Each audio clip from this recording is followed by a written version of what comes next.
এবার কি থাকবে, ফোল্ডিং করবে, তাই তো? তো ফোল্ডিং যদি করে তাহলে কি ছাতাটাকে আবার আমাকে একটু কী করতে হবে, ওপেন করতে হবে, ঠিক আছে?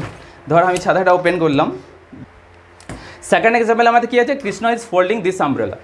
তো কৃষ্ণ কী করছে, কাজটা তো কন্টিনিউ চলছে না, চলছে কন্টিনিউ। তাহলে আমরা কি বলতে পারি যে যে ভার্বটার মাধ্যমে, অর্থাৎ এখানে ভার্ব কী আছে, ফোল্ডিং, লাউডলি বলতে হবে সবাইকে। তাহলে তার কাজটা তো চলছে এখন, অর্থাৎ টাইমটা কী রয়েছে, কন্টিনিউ রয়েছে।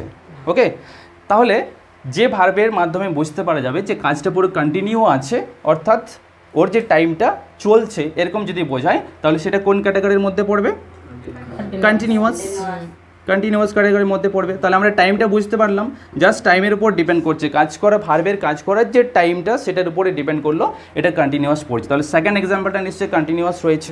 ওকে, এবার থার্ড যদি আমি দেখি কী রয়েছে, Krishna has folded this umbrella. এটা ফোল্ড করা তো হয়ে গেছে, তাই না? এখন আমি কি বলবো, ছাতাটা ওপেন ছিল, সেটা পুরো ফোল্ড করা হয়ে গেছে।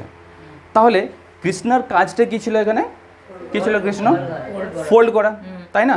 তো ওর ফোল্ড করাটা কিন্তু পারফেক্ট হয়ে গেছে, অর্থাৎ ওর যে কাজটা ছিল সেই কাজটা পুরো পারফেক্ট হয়ে গেছে।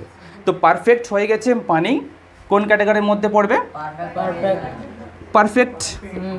এটা পারফেক্ট মানে যত থাকবে, প্রেজেন্টে যদি হয়তো প্রেজেন্ট পারফেক্ট, পাস্টে যদি হয়তো পাস্ট পারফেক্ট, মানে একটাই যদি পরিষ্কার বোঝা যায়